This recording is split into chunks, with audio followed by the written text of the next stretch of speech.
Apart from authentic calmness and embracing ever the glory of Dharma, may I perfect the qualities of the levels and paths, and thus swiftly attain the state of Vajradhara.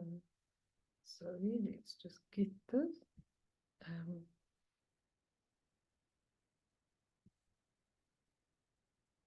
Right, and let's do the 4 limitless contemplations, which are really very important, because if these 4 bring the 4 immeasurables into being. The first one is the second one, sorry, is compassion. The first one is your absolute devotion. The second one is the last one is equanimity. And the third one is joy. So when you look at all those 4, it's actually unbelievable what this prayer really means. So let's do it very carefully in English and in Tibetan. May all beings have happiness and create the causes of happiness. May they all be free from suffering and creating the causes from suffering, your compassion. May they find that noble happiness which can never be tainted by suffering, that's your joy. May they attain universal impartial compassion, free of worldly bias, friends and enemies. That's your equanimity that you want. Semchen damje dewatang dewe jutang den paju chik dungal chichu tang prawaju chik dungal mepe dewa tampatang minrawaju chik nering chak tang ni tang trawe tang nom chempola ne paju chik. Okay, so we're actually going to do the last session tonight on purification and accumulation of the preliminary practices dissolves our human psychology. So anything that you're missing, if you're holding on in some way to any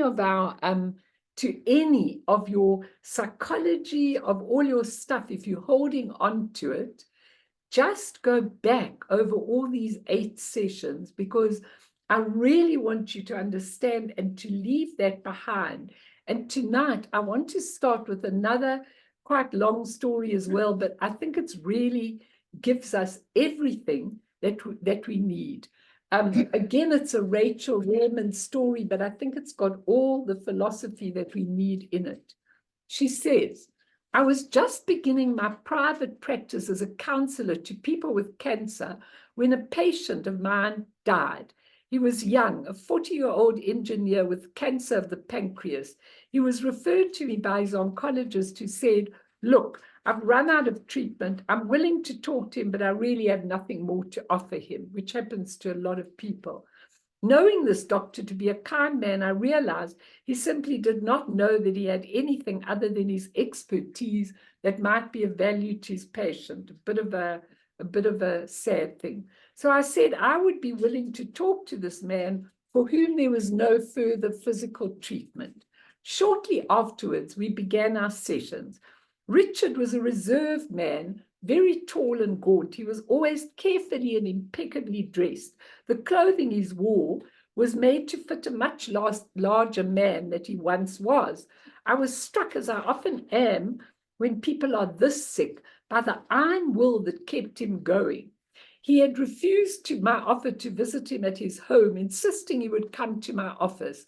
Later, his family told me that it took him more than 2 hours to dress himself. Refusing their help, he would put on one shoe, then rest, then struggle with the other.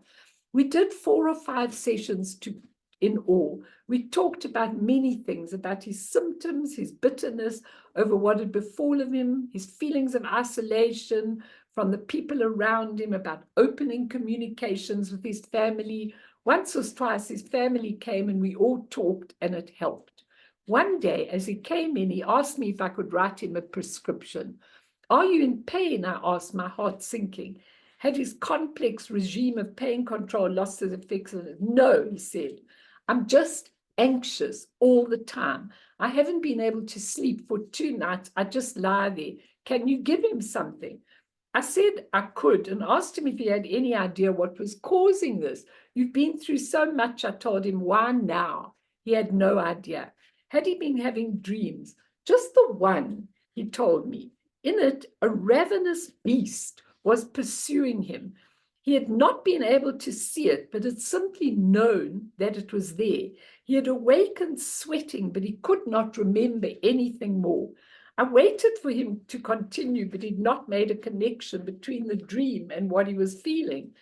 Perhaps we should revisit the dream, I suggested. It may help us to understand. He nodded his agreement. I suggested that he closed his eyes, take a few deep breaths, and let me know when he was ready to begin. When he signaled his readiness, I asked him to imagine himself back in his dream, and you can all do it. This proved surprisingly easy for him. In his imagination, he started to run. In the next 10 or 15 minutes, I did everything I knew to help bring him into another relationship with the beast that was pursuing him, to free him of being its prey. Nothing worked. Become invisible, I suggested. It can see me. Hide behind something. It knows where I am. Talk to it. It won't answer me. As it gained on him, his anxiety grew. As it became clear that he would not be able to evade the beast, I began to ask questions about it. He still could not see it and continued to run, but gradually his answers helped him to know a great deal more about it. He told me it was irresistible and merciless. There was no negotiating with it. It was inevitable. But it wasn't evil. He was very clear about that. In fact, he said to him, it seemed to be natural. After some time, I said to him, you know, Richard, you've tried everything. Maybe the only thing left for you is to allow it to eat you. I'd expected him to object, to talk about the things he was attached to, the people he would leave behind, but he immediately moved in this direction and imagined himself being overtaken. After a while, things became intense. Richard sat with his eyes closed, weeping, sweating, and shaking so forcefully, I could hear his chair rocking. He seemed far too frail for this, and I began to doubt the wisdom of this thing of letting it eat him. And slowly the shaking stopped, and he became calm. Gradually, the room became deeply still, and in the stillness, I had the impression of sunlight, but I knew it was only 5 o'clock it was almost 5 o'clock. Richard seemed completely relaxed and at peace. So was I. We sat there together for a while, and then he said softly, there is light, only light. I am light. We sat for a while longer, then he opened his eyes and said, hey, I don't feel anxious at all. That was great, doctor. The session was over and he left. I'd forgotten to give him a prescription for tranquilizers and he'd not reminded me. At that time, Rachel Reman was still quite new to counseling. And for the next few days, she kept thinking about the session. I often do that too when it's been a very, very deep and profound session. Intellectually, I suspect that Richard's anxiety had something to do with what Freud calls the fear of non-being. But Richard's dream experience seemed different, similar to other things I'd recently read about near-death experiences, things that were not yet in the medical literature. Finally, I called Richard at home and told him I'd been thinking about him. How are you doing? In a conversation and pleasant voice, he told me he was doing much worse.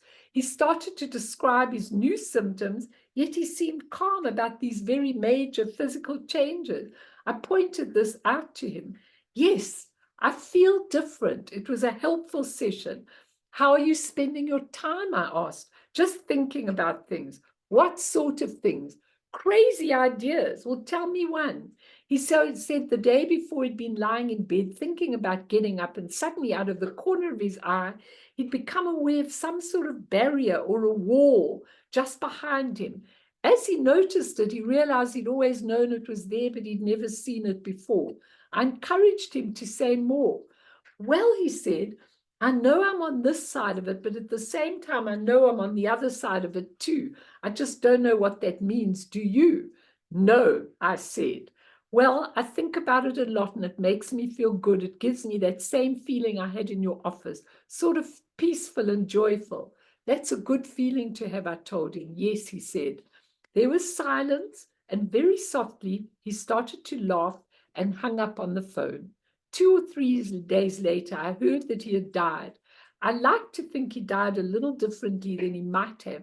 I like to think that, but I don't know. But I can still hear his laugh.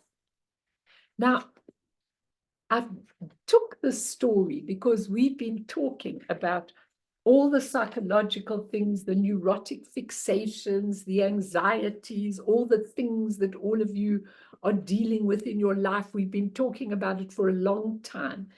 And I think at that stage of her career, she couldn't have intervened as if you had someone who could really relate to the Buddhist philosophy, because certainly if somebody had said to me, there's this wall and I'm here and I'm there, I would have actually said to them, why don't you just walk through the wall? Try, like you confronted the beast.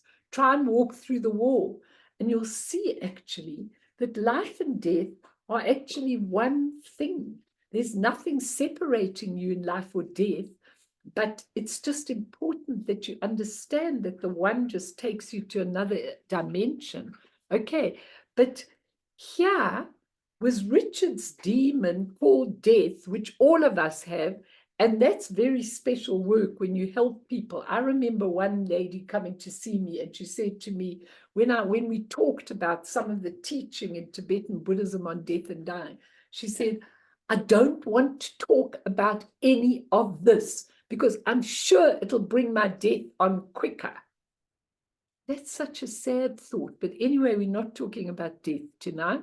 We're talking about the negative psychology in our lives. And I've used it here, this story, so that we can learn to actually embrace all our demons, all our shadows, all our woundedness in a very similar way. We can see it for how we have created it. And we can walk into that spaciousness. And it's really important to understand that the dragon, the demon, the Mara, that keeps on taking us back to the illusionary samsaric life, and that we keep going back to, even when we have a glimpse of our awakening, which doesn't have any of those demons, doesn't have any of those fixations, doesn't have any of those neurotic thoughts, but we keep coming back. And those fixations are, we can name them, the procrastinator, the perfectionist, the obsessive compulsive person who also a bit of a perfectionist, the one who fears to speak out, the one who fears and has anxiety about everything, the people pleaser, someone who's really scared to stand up and say no to people, the critic, the inner critic and the outer critic who always finds fault with things, the not good enough syndrome. Like, I'm not good enough, I'll never be good enough. Look at all these people, look how great they are. I'm not like that. The judge, the avoider, the anxious one, the intellectualizer, who's always giving an intellectual story about everything. These are all our own demons, our own forces that have been with us for a very, very long time. And we'll come back to the 3 levels. I did look up that third one, Danny. I'll give you the name of it just now. Okay, I've got it in Tibetan as well. But the thing is that that it's really, really important that to work with this demon, this negative force, the one who feels abandoned, the one who's always looking at things in a different way, to work with this, you need to go forward and start with the enlightened activity of pacification. Now, you know, there are 4 enlightened activities, and the fifth one is the action accomplishment, which when your true nature really works through you. But the 4 activities are pacification, magnetizing enlightened activity, increasing or enriching enlightened activity, and subjugating. Now, a lot of people think when they've got all these obsessions and all these things, I have to get rid of this. But it's not about getting rid of it.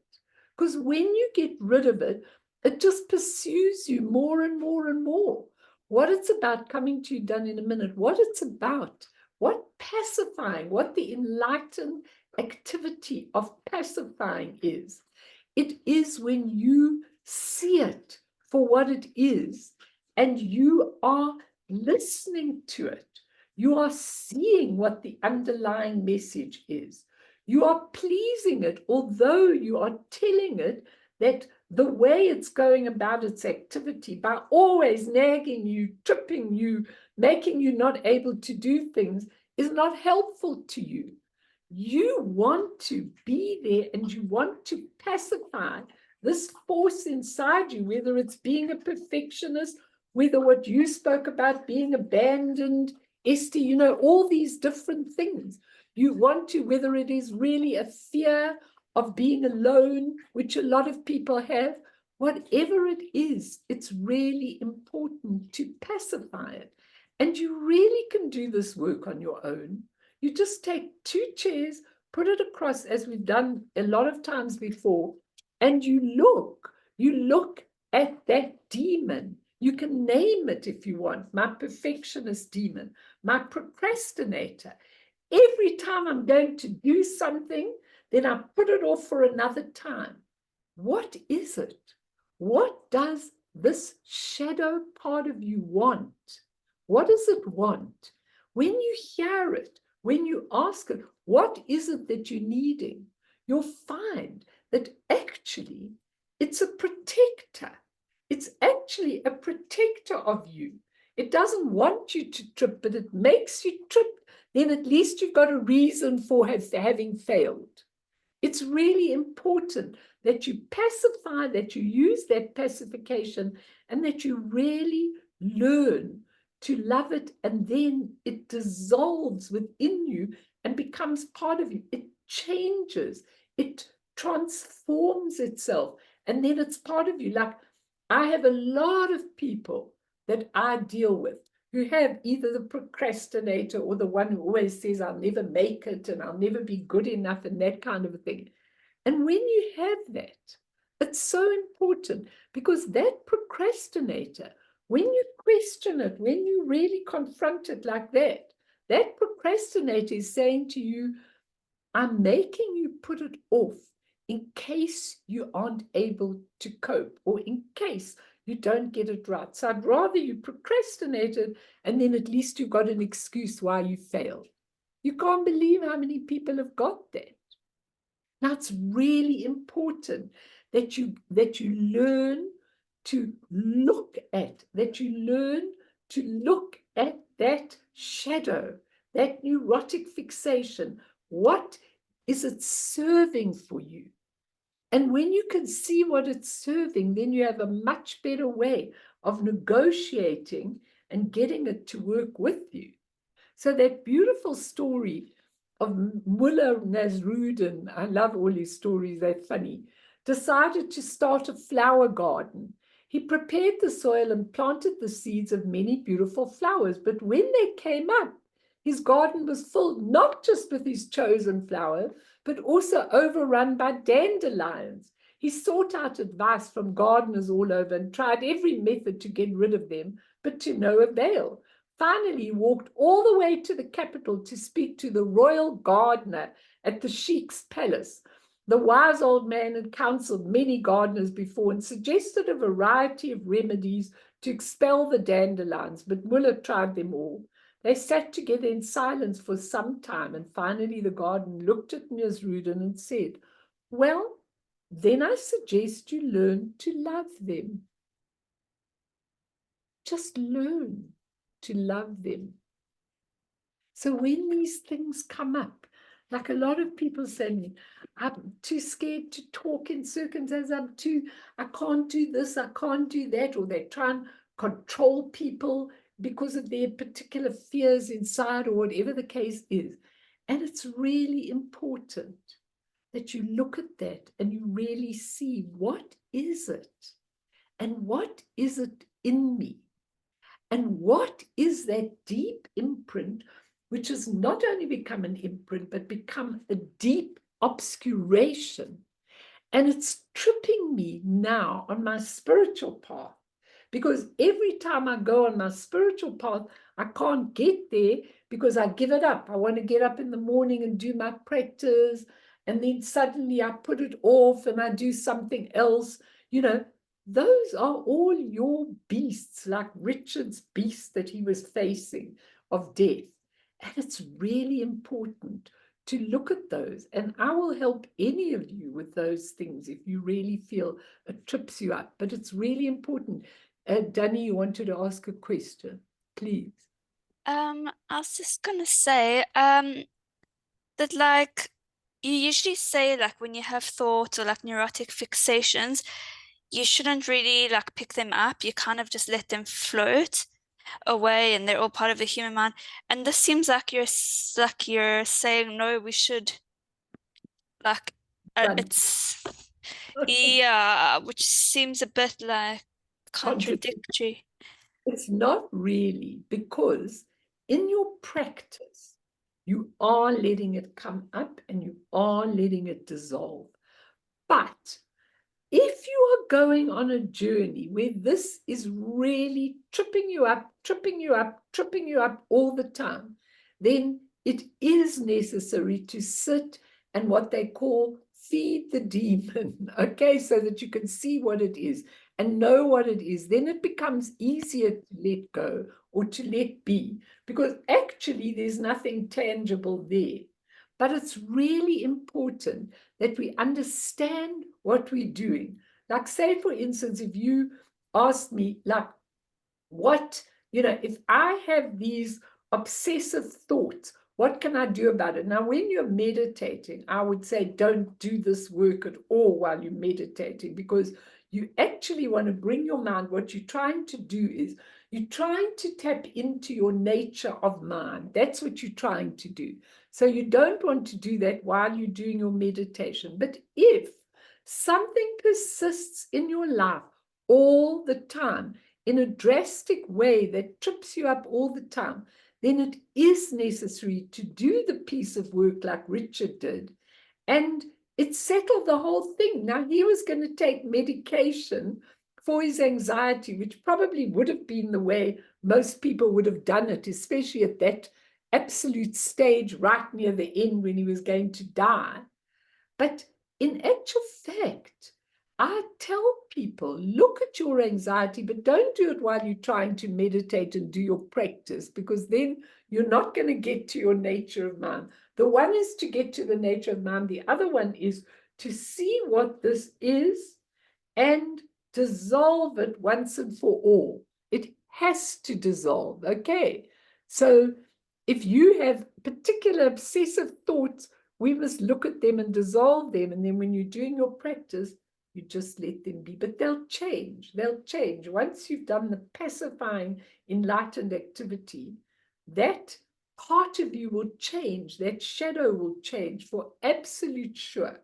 So try that. Okay. Sorry, can I just is there not also then a bit of a danger that you're giving meaning to something that doesn't necessarily have meaning?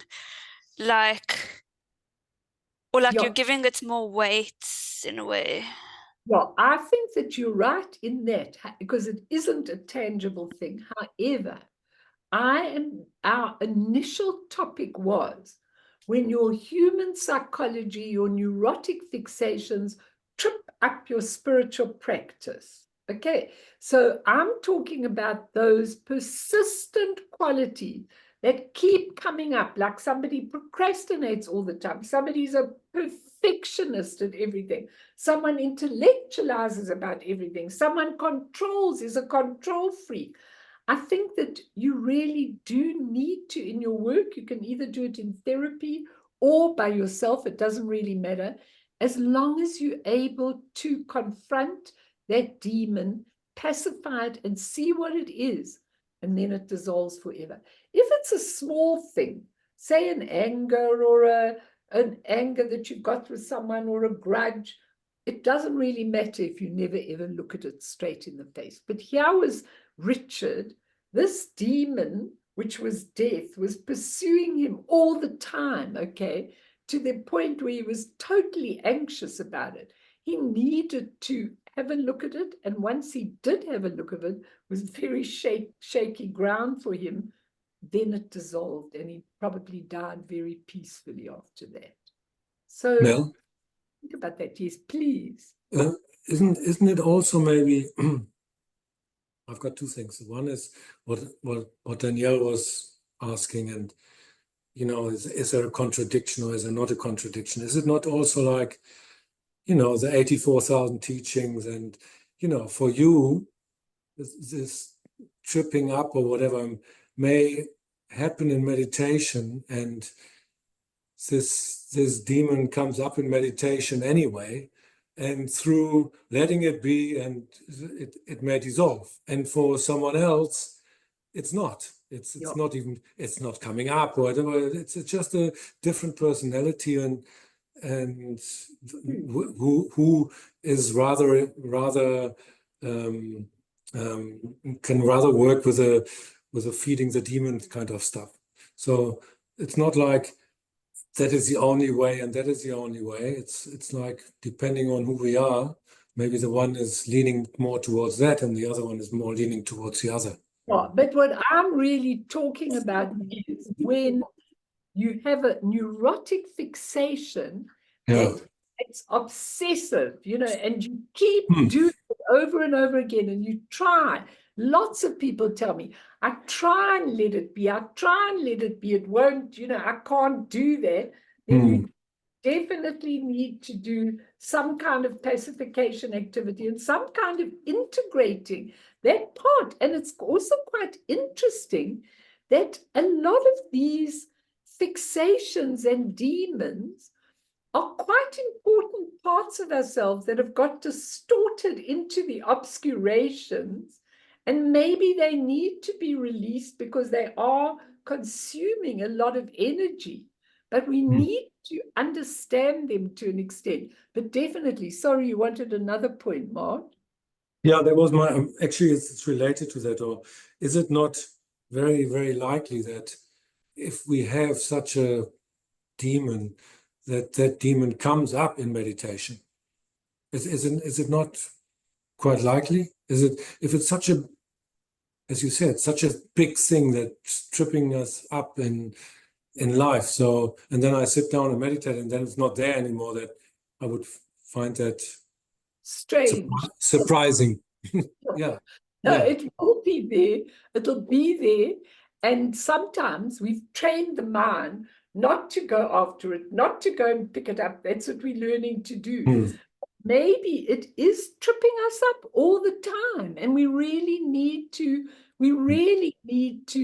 know what it is and know that part of us. Anyway, I just want to say that Dzongsa Khyentse says that the Buddha gave the Cinderella teachings, he calls them the Cinderella teaching, to bridge the gap between the relative, and that's your relative world, and the ultimate world. And once we fully appreciate that our Buddha natures are right here within us, okay, we won't need even those teachings. We won't need those demon pacifications. We won't need those anymore once we can just be at peace with whatever's happening. And as soon as we are at peace with insight, with the insight as to the need of what is happening, the inner peaceful in-touchness creates circumstances that are not chaotic. Someone was saying to me the other day, it's funny, I'm in a turmoil and I'm rushing and I can't be on time for things and everything works out like that. And I said, because there's no peace and in touch with here, there's chaos inside you. And so the chaotic situations are a result. They're not just things that come your way because you're busy. The chaotic situations come about because of the chaotic mind. So if you're a person that has millions of things happening that are all chaotic and you can't put them in, you need to work with that inner part, which is really important. So what I want to say tonight is that, you know, we need, sometimes we learn to keep going back to that place till we know it, feel it, discern life with it, dismantle the garbage, and live with the wisdoms. Remember, all your garbage is actually wisdoms. And what we're doing by confronting all of this is we're learning what the wisdoms are and how to live with the wisdoms rather than with the poisons, which most of us are living with. So it's really important. And, you know, what I want to say tonight is that the preliminary practices, okay, now a lot of you are not going to do the preliminary practices in full, but you might do a little bit of Nondra. You might do some of it. You may not finish it completely. There's a reason why we are given to do 100,000. And as Tulku Urgent said, in this day and age, you actually need 400,000. So best we start all over again, you know, you need 400,000 of everything. But it's a very interesting thing because it's not about a routine of doing practices because you're told to do them, because these are the things you're told to do, because you really have to discipline yourself to do them. These are the practices that have been worked out to cleanse the obscurations and all of that. These are the practices that go into the energy winds. Remember, I told you the central channel is your non-dualistic energy. The left channel in woman is the channel where all the karmic upside down energies go. And the right channel is where all the wisdom, but not the ultimate wisdom, but the wisdom things flow. So when you look at that, you actually realize that these practices help to get at the energy winds. And when the energy winds are going, you are cleansing. And that's what purification and accumulation is about. We need to get that. And these are the ways that are taught to us to do it. So for me, even if you did one of each of, if you did the four mind turners and you did just a few prostrations, and I'm going to explain how they accumulate and how they purify. I'm not going to tell you the practices. You can go back on the YouTube. You can go to Ellen's beautiful teaching on them and see whether you're interested in really taking them up. But even if you did a handful of them, hello, Taluk, even if you did a handful of them, you would find amazing things start working in your body. And that's what I want to do tonight, to try and show you what comes out of this in terms of the fact that all our human obscurations, imprints, deep things trip us up all the time. And this is the way to help you. It's not the only way. You could do it through therapy. You could do it through many, many things. But that doesn't get to the depth of the energy winds that you need. So tonight I wanted to finish off the subject matter with the purification and the accumulation and just talking a little bit about some of the Nondra aspects that are really, really important for you. Does anyone want to say or ask? Now, I just want to say that when I do my prostrations, I just do a wrist mala because I asked Lama Zangmo, and she said, because for a lot of people, maybe physically doing 108 prostrations it's a physically gets a bit much, A and lot. I'm not in a hurry to get these done. But I do find that when I do them, so my pattern at the moment is once a week. I do my 25 prostrations. I would like to do more, but I'm just not settled into doing more yet. But yeah, I do a wrist mala. It doesn't even take that long to do, but has installed like for me, I sort of live constantly thinking of the four changes of the mind, or how to turn the mind to Dharma. So I live like that. But Definitely. it does make it more doable for everybody to do a wrist mala. 28, yeah. And for me, it works. Even 10, I don't mind. But understanding what you are doing. Yes. So let's just look at two aspects in the beginning of what we're doing when we do prostrations. One is called refuge and one is called bodhicitta. Now, for those of you that don't want any external religion, lots of people don't want external religion. Lots of people want to find inside themselves what there is. So why is there the concept of refuge in Buddhism?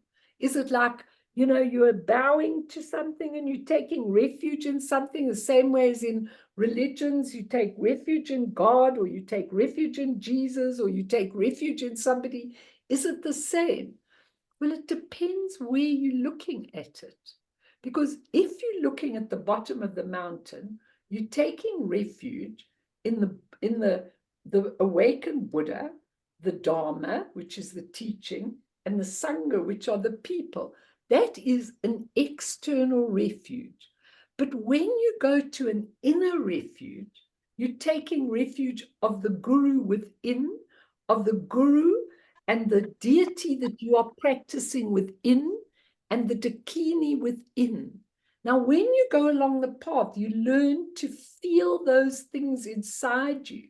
And even then, if you want to go to the real secret refuge, you're taking refuge in your three kayas, your three bodies, your essence.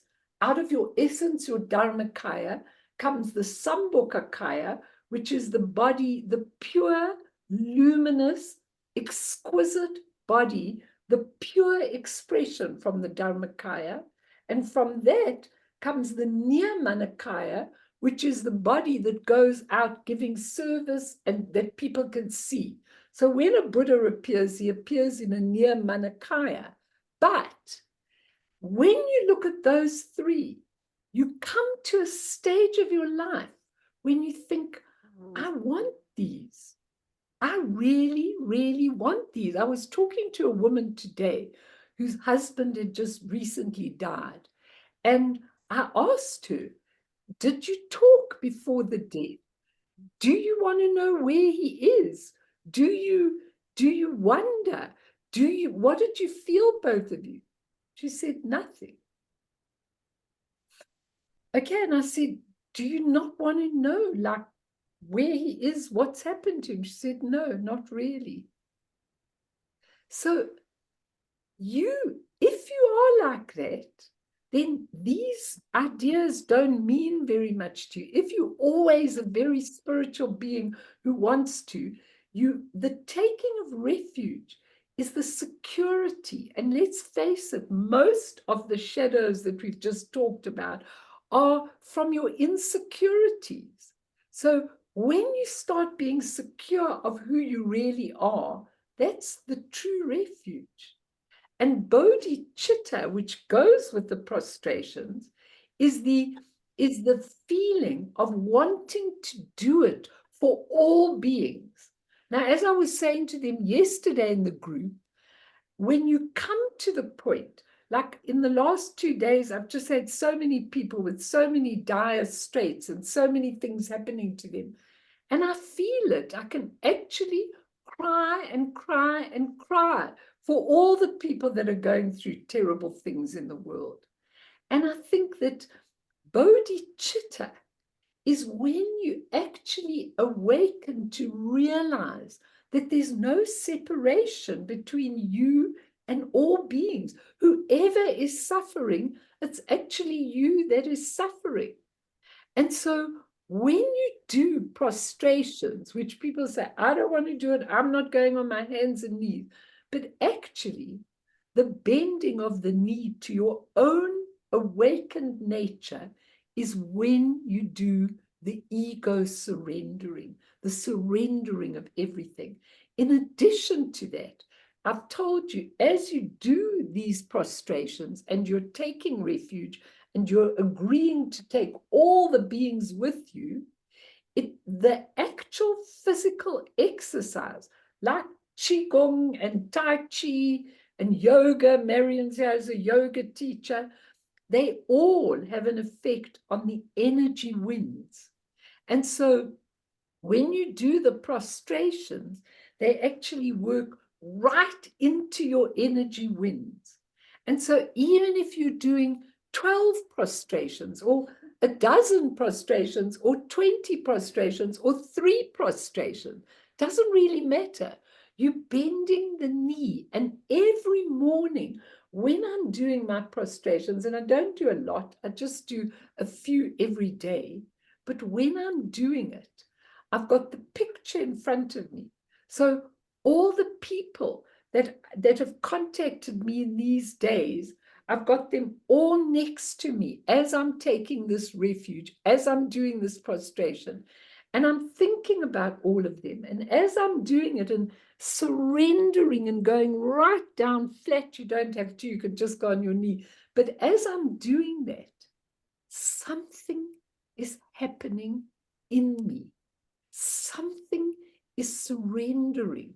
Something in that precocious little girl that always had an answer for everything, as my husband would tell you, sitting here. Something is being subdued. Something is just surrendering. And that's what we all need. And when you understand this, it's not about doing your 100,000 or whatever. It's about, what do I want? I asked this woman today, what do you want out of life? She said, I just want to be on my own. I want people not to disturb me. I'm very happy in my own peaceful way. And I thought, okay, it's not for me to say, you need more, you need to get in touch with things. If your merit in life is that you're not interested, remember, when we talk about accumulation, it's the accumulation of merit and wisdom. And what is merit? When we look at Rob Priest, he talks about it, and so does Zongsa. He says there, just let me find that, merit, he says, is not only what you've done to help all sentient beings and to take them into your life and to be there as a source for them, but merit is also when you've got a deep curiosity for the truth. That is based on merit that you've accumulated. When you've got the ability to understand people, to communicate with them, that is merit. Zongsa says, he says, when you've got a confidence, when you've got, Rob Priest says, when you've got a vitality, that is merit. That is what merit really is about. And not just that you get merit because you help this one, or you give money to this one, or you do that, or you help a beggar. It's about a whole inner being that accumulates a type of merit that gives you endless possibility in the world. It's kind of a confidence that whatever's going to happen in your world is exactly how it should be. You have a sense of that. You have also a sense of vitality. You know, when you wake up in the morning and you go, I'm so tired and I don't feel like doing anything. And I don't feel like going anywhere. And especially if it's cold, I'd like to just put the duvet over me. I mean, a lot of people live their lives like that. And then because of that, lots of things don't happen for them. we are looking at taking all the mind changes, this precious human life. People think that you just get a human life. You don't. You can be born as an animal. You can be born as an insect. In Buddhism, that's what they talk about. So this is a precious human life. And when we look at that mind changer, it starts to turn the mind. And impermanence and death start to turn the mind in the most unbelievable way. Because when we know about impermanence and death, we change our whole lives. I mean, every single night, these masters take the cups next to their bed and turn them upside down. Do you know the reason? Because apparently there's a very good chance that you could die tonight. And so the turning over of the cup is like making the preparation in case you die in the night. Now that's how close. So when you meditate, when you contemplate on impermanence and death, suddenly you don't take things for granted. Today, our lovely co-person, her young husband just had a cardiac arrest and died. I mean, you know, it's so impermanent. We just can't imagine. When we're old, we can imagine it, but when we're young, we absolutely can't imagine it. So when we change the whole mindset by doing that, then we're changing everything. When we start to understand karma, I set this in motion, this is the result. But even though it's only relative, we start to have a different attitude, a different mind change.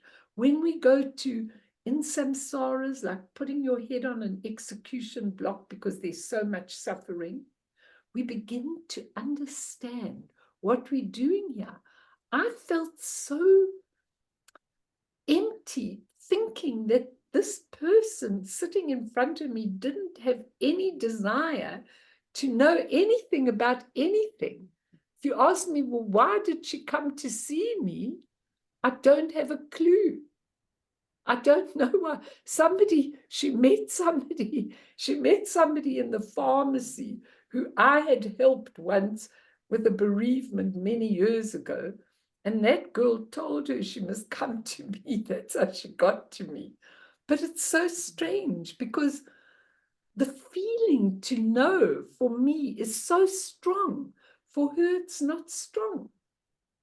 So let me just throw it open at this stage, and then we'll just talk about the mandala offering, the Vajrasattva, and the Guru Yoga, just very, very briefly. But maybe somebody wants to say something. Please. Yes, please. Yes, please. Yeah, with the Dorji Semper, that part of the Nondra, Lama he just said to me, say the Om Benza Satu Hung whenever you can, and then every now and then do a thorough spring cleaning, as he called it, during the whole practice. So that also works very well. It's not overwhelming. And just to go back to one thing about befriending the demon, I love the story of the Buddha. He was doing teachings and his attendants. You've also told the story, saw Mara, and they were very worried. And the Buddha went and said, I see you, Mara, let's have tea. Yeah. So I think that also yeah. He said, let's have tea. And his attendant thought, oh my God, they're going to swap roles. But what the Buddha told Mara was, do you think it's easy being a Buddha? He said, having all these followers, putting all these ideas into your head, do you think it's easy? Mara was sitting with his eyes wide open, and the attendant was so worried that Mara and the Buddha would swap roles, But also the idea of let's have tea, like let's make friends kind of with the demon. So I think it's such a good story. It's a very good story. And I was listening to Tupton on his tape, and he said with thoughts the opposite. He said, invite your thoughts in, Let them come in the front door, go out the back, but don't offer them tea when you're doing meditation. Is the opposite, but I love that.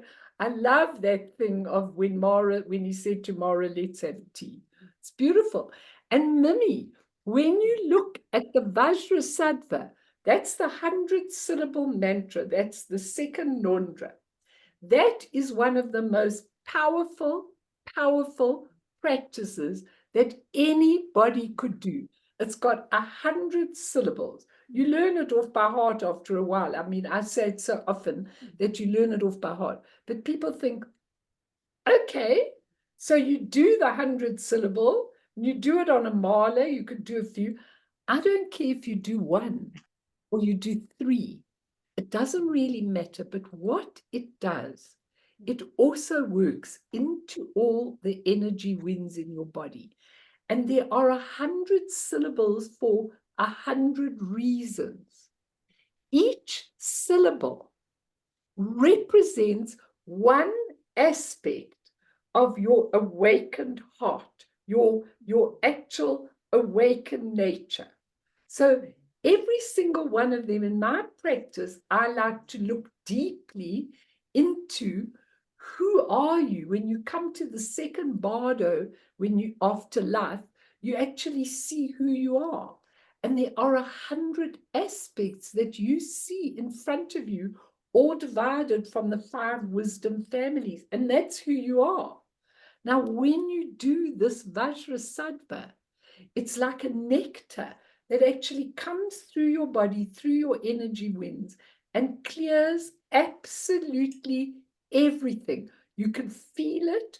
As you put it through your body, you feel it, and you live with it. I'm coming now. And you feel it, and you live with it coming through you. And when you've been through trauma, or when you've been through bereavement, or when you've been through loss, pain, difficulty, everything else. Like, for instance, someone said to me, they'd just been diagnosed and they were going into the hospital the next day to have a biopsy and everything. Now, if one of you phoned me and said that, I would say to you, just do your Vajrasattva mantra all the time if you knew it. When you go into the hospital, when you're going into an anesthetic, just keep doing it. It'll clear everything. It's like taking a nectar and healing everything in you. Now, okay, some people don't want to do it. That's fine. And if you can find another way of doing it, this girl, I gave the medicine Buddha mantra to try and do it because she's not a Buddhist and she doesn't know anything about Vajrasattva.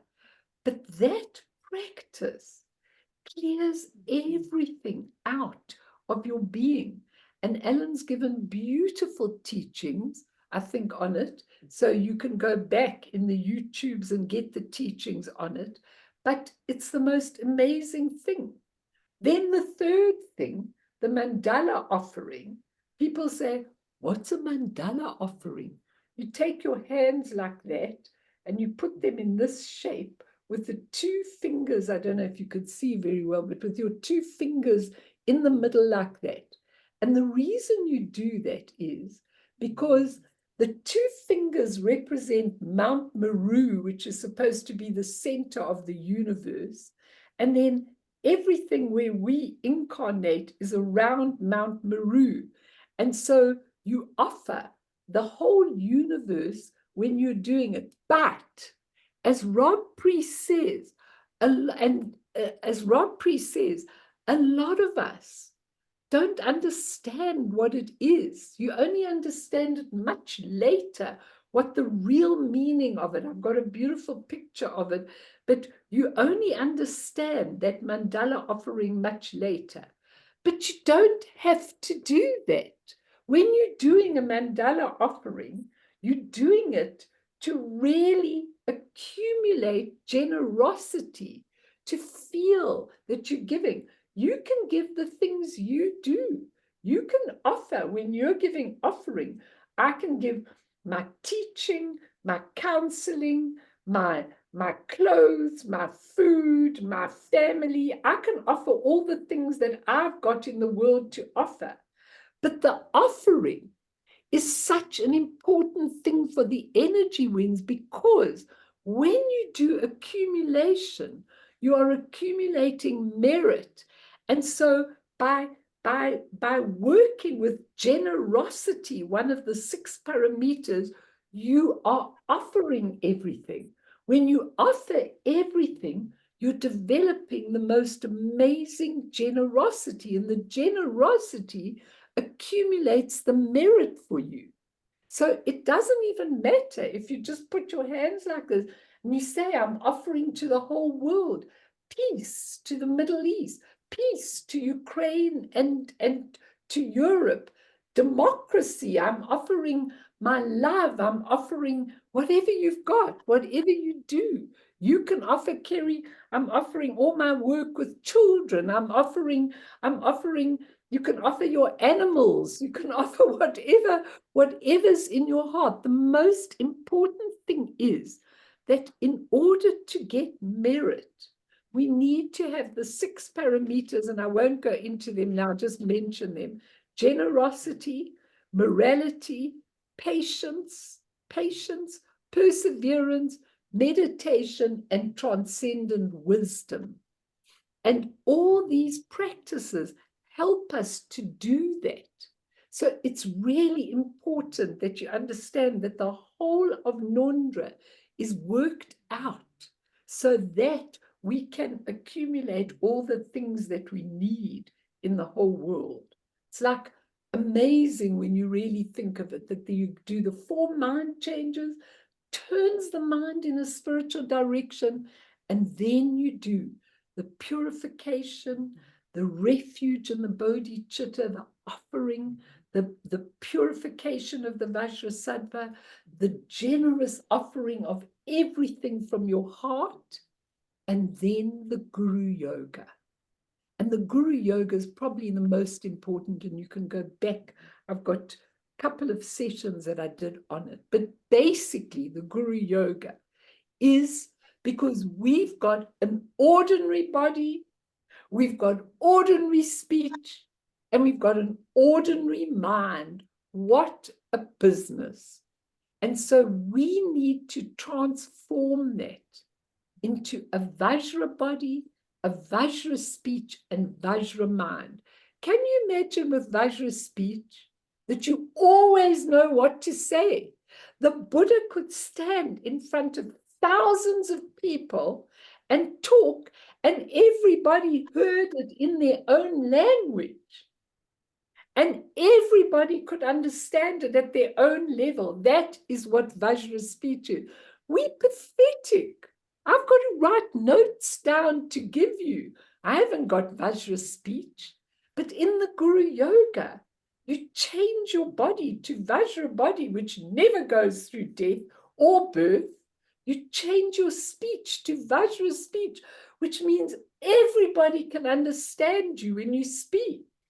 And you change your mind to Vajra mind, which means you can really see the truth of everything in the world.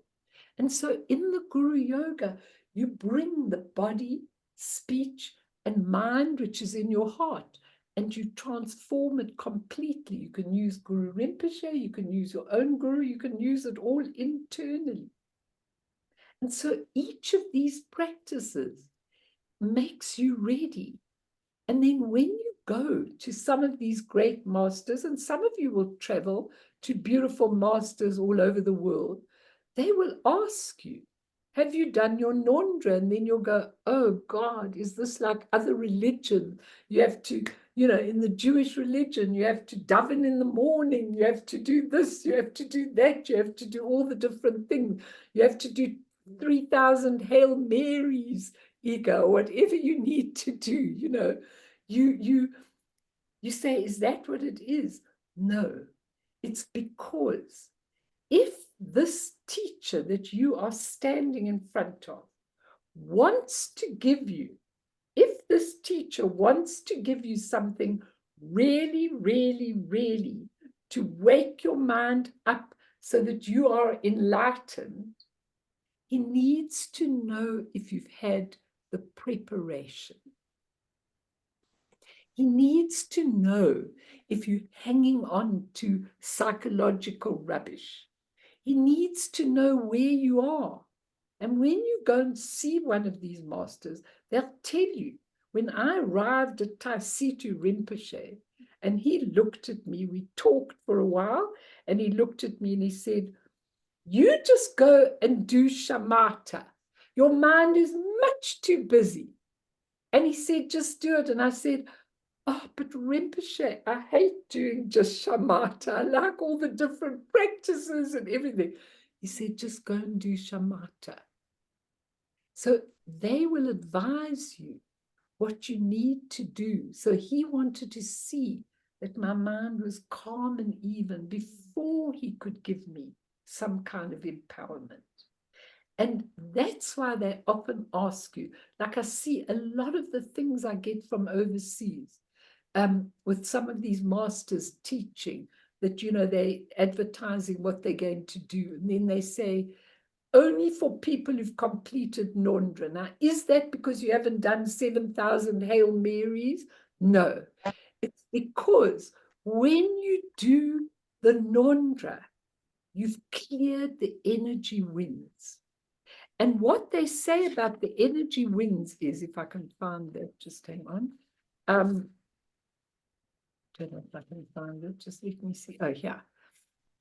From the tantric viewpoint, every state of mind rides upon a corresponding state of energy wind, like a rider on a horse.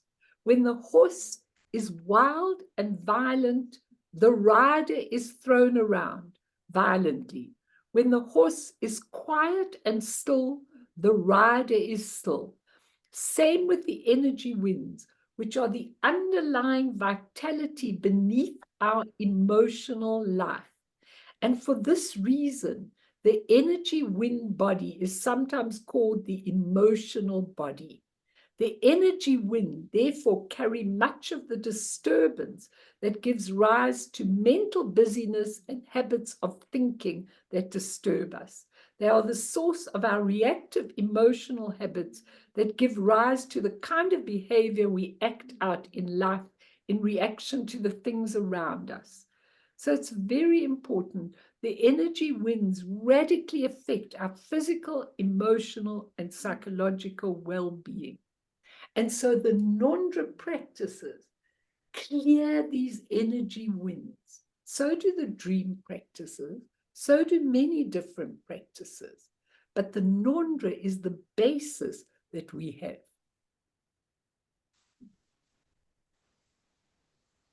Sorry, Danny, please. I was just going to ask, like, if a master asks you, have you done Nondra, are they referring to doing it 100, I think you said 100,000 times. Okay.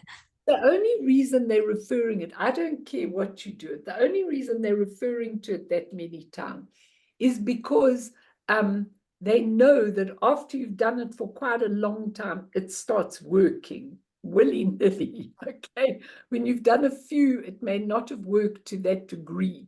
But the thing is, it's really important to understand that it's only they want to see where is your mind, because if they're going to give you, and remember, one of the things that is going to happen to a lot of you is that you will meet a master who will just turn your life around in one little session. I know, Viam, you done that with your particular guru, and maybe you want to share that.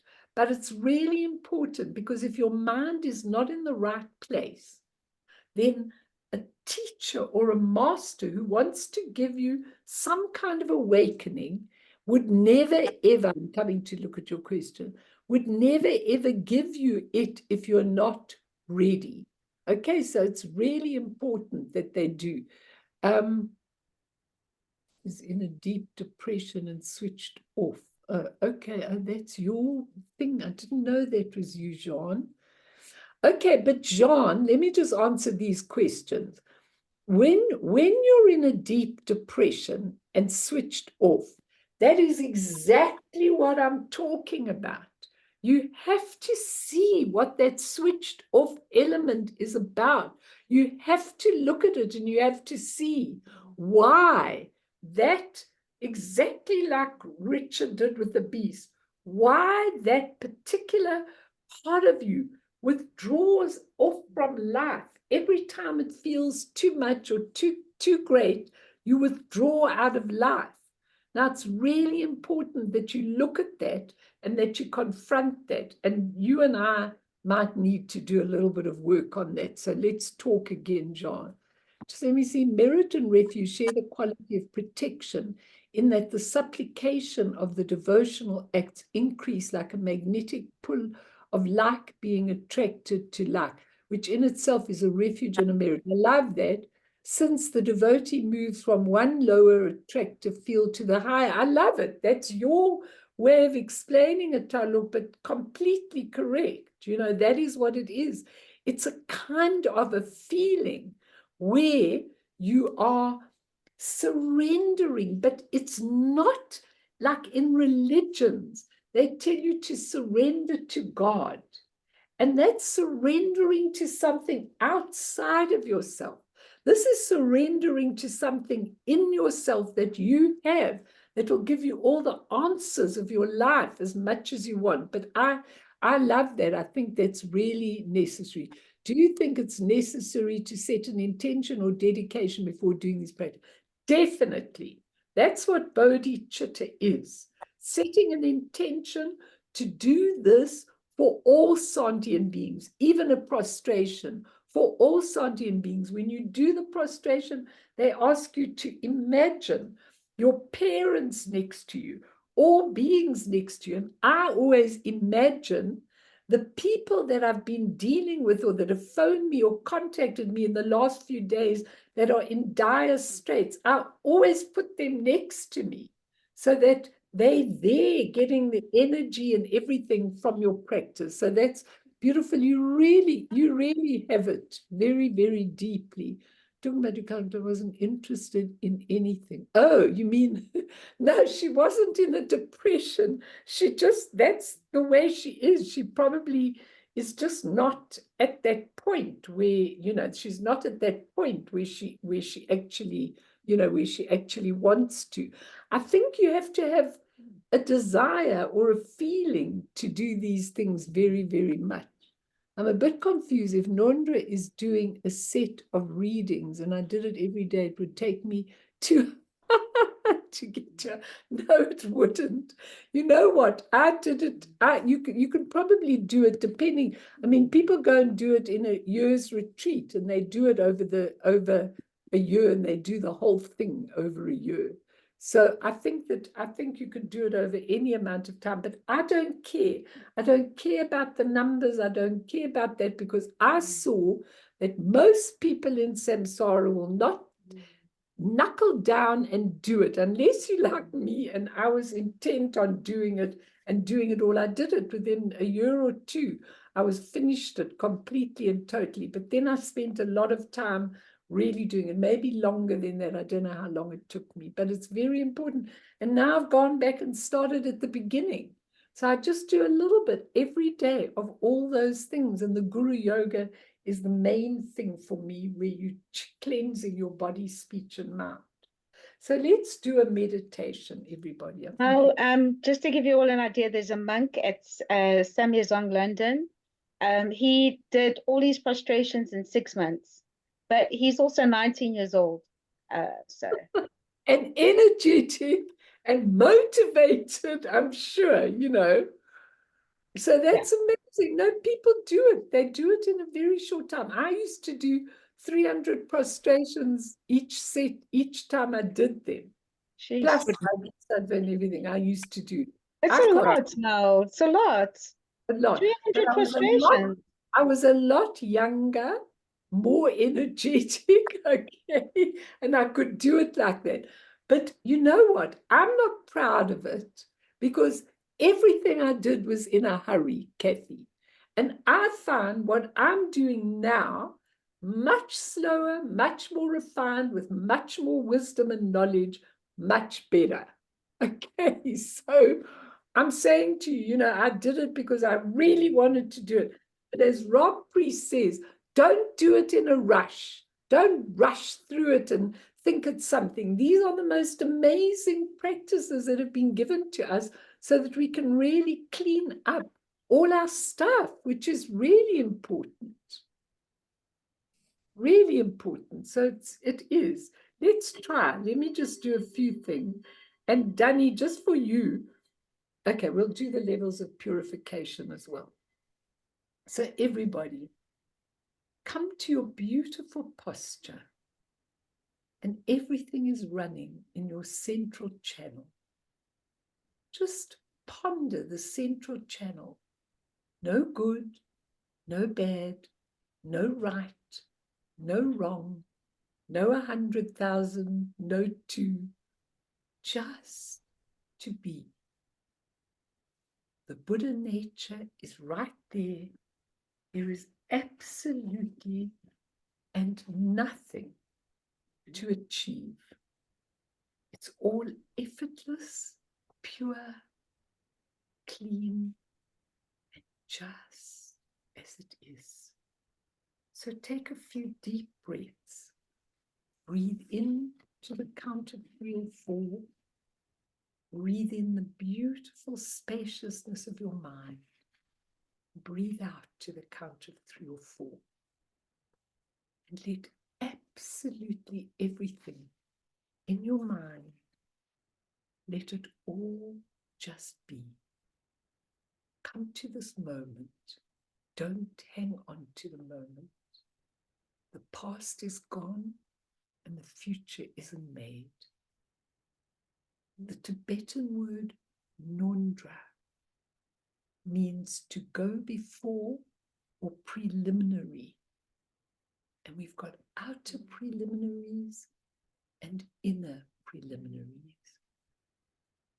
So the outer is the 4 thoughts that turn the mind. Take one, Google it, and do it over a little period of time.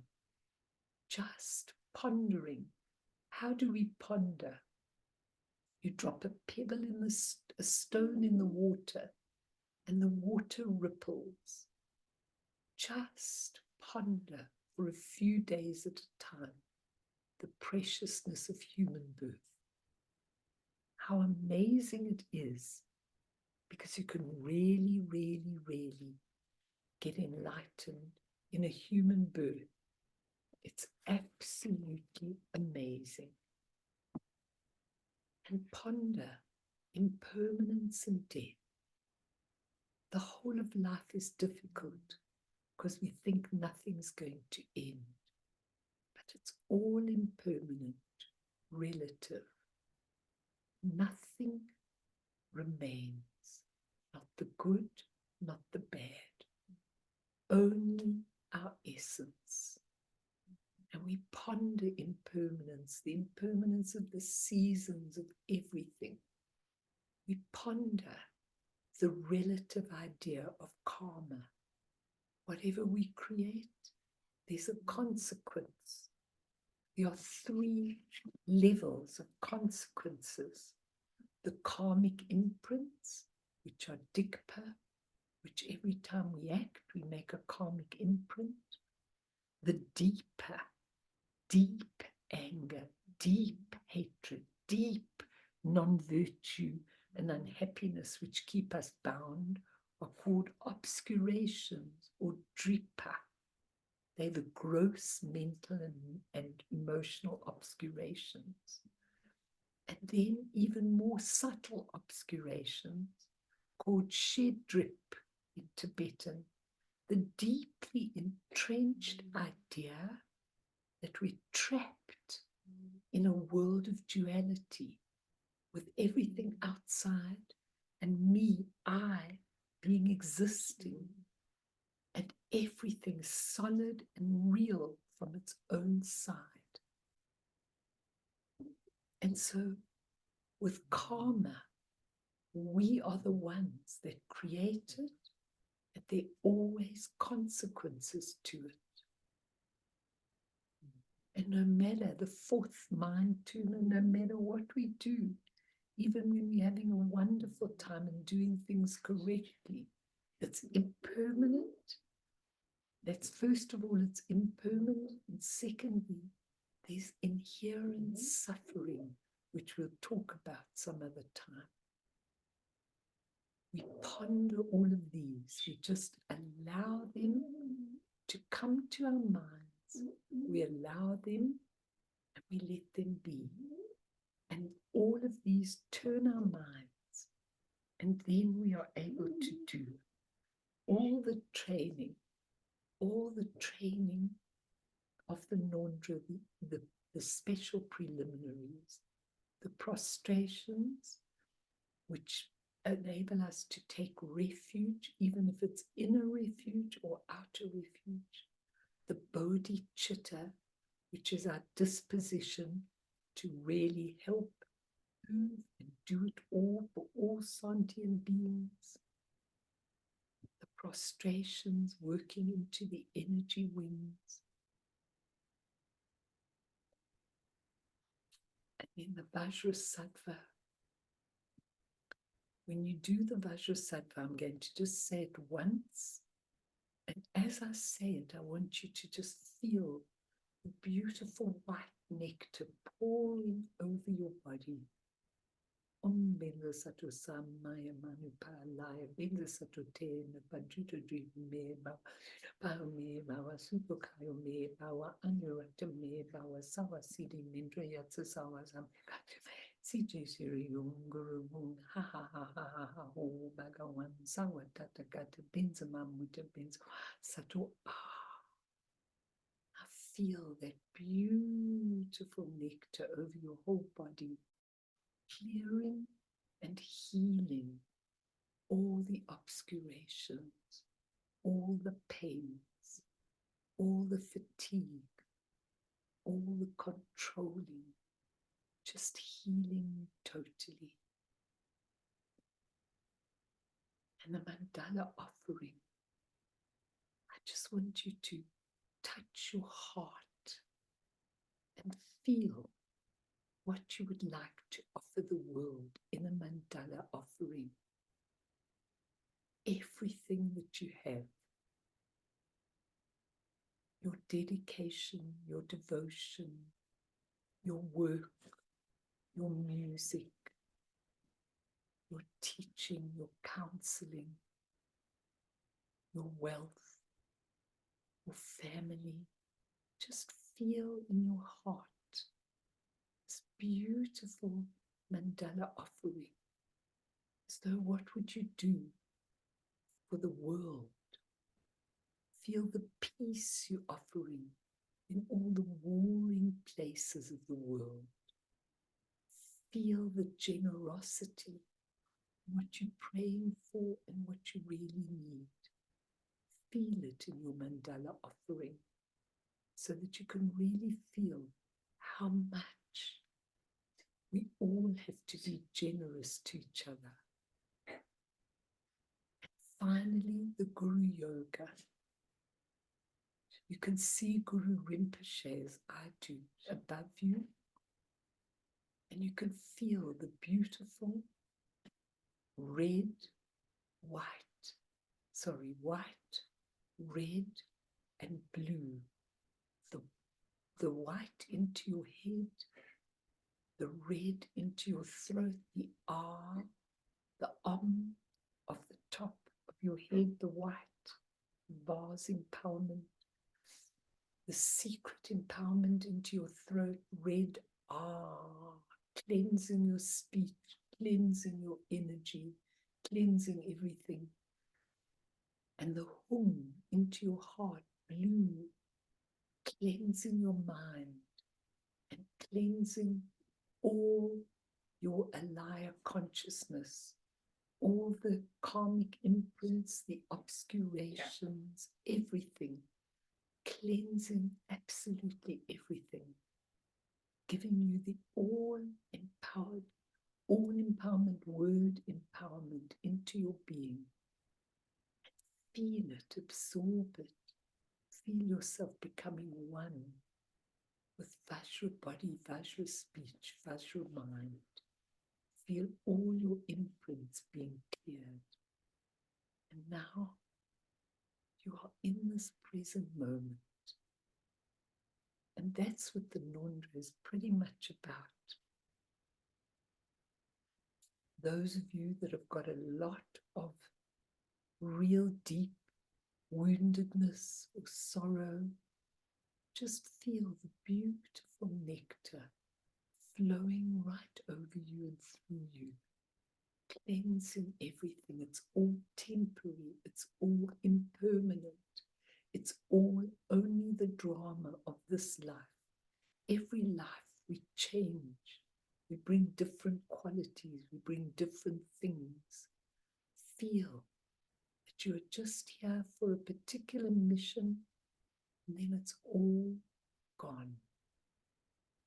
And we're back to our beautiful, pure state.